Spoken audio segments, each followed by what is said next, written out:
My guest tonight is an absolute icon, baby. She spent years smashing the patriarchy and has also been pushing for representation on screen. Plus, her recent movie, Over the Moon, has been nominated for an Oscar. Please welcome Margaret Cho. What up? Hi. How are you? I'm great. How are you? Good. Thanks so much for being on the show. Thank you. So, Margaret, right off the bat, I'm going to have to dive into some internet fact-checking here because I've read some pretty crazy things.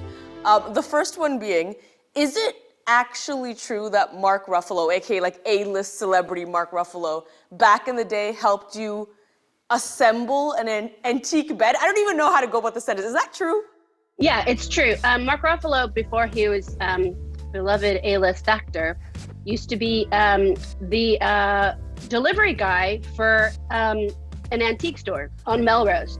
And I bought I guess it was like a 125-year-old Chinese bed there. And I needed to assemble it. It was like a puzzle. So he brought it over to my home and he assembled it. And he was the only person who knew how to put it together, like this puzzle. And then when I moved many years later, he had become famous. So I ran into him at an event and I said, could you put that bed together again? Because I have to move. You don't think about these people like becoming hugely famous, but there's so many people like that. I mean, everybody comes from somewhere. Right. So I was lucky enough to know him when. So Mark Ruffalo, I know you watch the show regularly, so Margaret's waiting for you to help with her bed. Get on it. I need to move it. Margaret, I want to ask you about your podcast. It's called Mortal Minority, and you're starting season 2 of it, but it's a lot different than season 1, is that right? Well, season 1 was a lot of different, my friends and different celebrities and different artists and activists and actors and all sorts of comedians. And in this season, we're focusing on Asian American hate crimes, both the modern ones and also historical ones, because they have a lot of historical context. Asian Americans have been a part of this country since the gold rush in 1849. And yet we've always received a lot and sort of a disproportionate amount of hate in terms of hate crimes and violence, yet it's not particularly documented. You don't learn about it that much in history, in American history, in school. So I just want to make a space where the podcast is all about that. And so I think it's really important. I agree, it's so important. And I want to ask you this, you're talking a lot about educating people and you're someone who does a lot of the work. I imagine you also, as everyone else, you're hearing all this news about the increase in violence against Asian Americans. How are you coping mentally? How are you doing? I don't know if that's a silly, shallow question, but genuinely, how are you coping? No, it's not a shallow question. It's a very important thing because we need to deal with all of the stuff in a way that is sane. You deal with the craziness with sanity. And so what I do is I eat huge bags of sour candy. That's a Haribo, that's a Trolley, that's a gummy snake, worm, any kind of gummy. It's the basis of my healthy diet. Okay, good, amazing. For someone who, maybe is not as informed like you are, to anyone watching at home, what do you think people can do on a daily basis to get informed and also to help against these hate crimes? There's such an important way to do that. It's really to follow it on social media, whether it's Stop Asian Hate, Stop AAPI Hate, which are both really big hashtags. And then also just listen to what's happening. It's all over the news. It's every day. It's multiple times a day.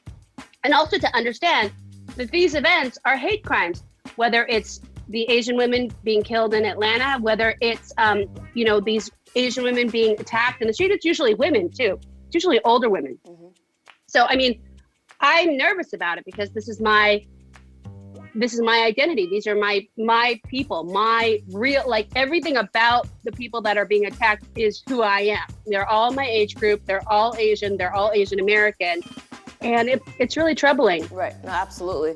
I couldn't agree more. And I love the fact that you're touching on calling it what it is. I think that's such an important part of this conversation, because it's so tempting when you see the media covering stories and they don't want to call things a hate crime and they want to tiptoe around language. I think language is so important. And call it what it is. If it's a hate crime, it's a hate crime. That's what it is. It's a hate crime. But it's that hesitance to do so is really internal bias. And so it's really that we have to really kind of changed the way that we think towards people of color, include Asians in people of color, which sometimes we get left out of that. Yeah, absolutely.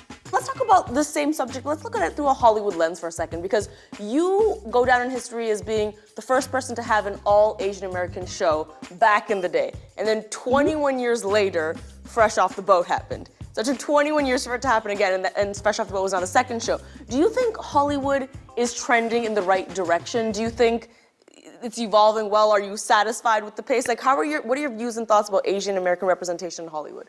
I think it's getting better.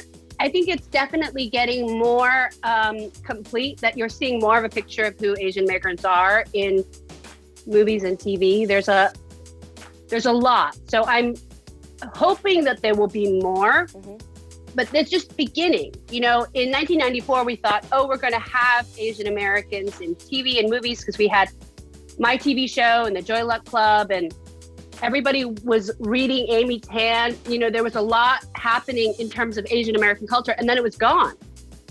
So I think that now paying attention to it and really focusing on it, I think that social media has helped. I think campaigns like Oscars So White, those things helped. So I think everybody is more conscious of it, and so I hope that this continues. Absolutely. And I'm going to call myself out because I never know how to answer this question when I'm asked it. Very often in interviews, people are like, so do you feel like Indian representation is doing, and I never know how to answer because I'm like, of course there's progress. Am I satisfied with said progress? Not really. And I never know how to answer it because really the goal is for us to not be asked questions like that, to be honest. Like, that's when you really know that you're getting to a place, right? Right. One of the things I think I'm hoping for to see in my lifetime in terms of representation is anytime a new show comes out, let's say it's like an Indian-based show, I feel like there's a lot of conversation around like, oh, this doesn't represent me. And it's the Indian community that's saying, this doesn't represent me, that's not my experience. And so our own community starts tearing things apart. And I think that's a result of not being seen so much. And so they're hoping that everything represents. I hope in my lifetime, I can see an array of Indian shows where like some can be silly, some can be goofy, some can be serious. Do you ever feel that way? Oh yeah, I think it's important to point out too, but also we're recognizing that there's so much diversity in our community and that we don't hold white people accountable for authenticity. Right. Authenticity is really this weird thing where we apply to marginalized communities in order to sort of say, well, this is almost like a nature show or something. Like, we want to make sure this is real. Right. It's like, everything is real. If you've written about it, it's real. If it's your story, it's real. We don't have to look to authenticity as a weird way to marginalize our truth. Our truth is our truth if we write it, create it. It's that the thing of authenticity is the assumption that white people are making our art. It's really not, it's not true anymore, hopefully, you know, as much as we're involved in it, we create it. Absolutely. I love that you said that. I've never thought about it like that, but that's exactly what it is. You nailed it. I hope you're enjoying season 2 of A Little Late with Lilly Singh. If you're not sick of this face yet, go ahead and click subscribe right over there. Check out more clips just like this one right over there. And more importantly, have a great day.